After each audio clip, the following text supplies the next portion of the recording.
Telangana political screen పై మరో high voltage డ్రామాకు తెరలేచింది. Saroor Nagar మైదానం ఇప్పుడు అధికార ప్రతిపక్షాల మధ్య పంతాల యుద్ధానికి వేదికగా మారింది.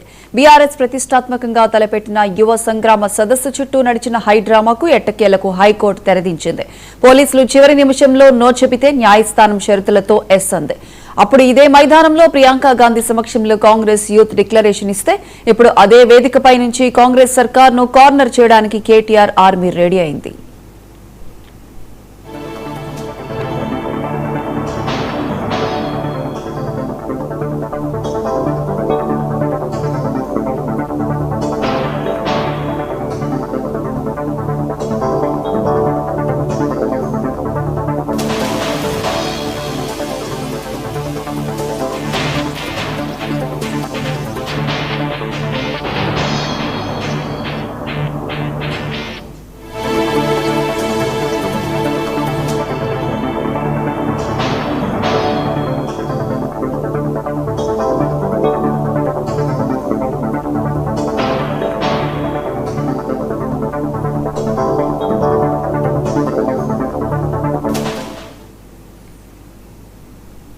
అమెరికా ఇరాన్ మధ్య యుద్ధం భయంకరంగా కొనసాగుతోంది. శాంతి ఒప్పందం జరిగినప్పటికీ రెండు దేశాలు రూల్స్ బ్రేక్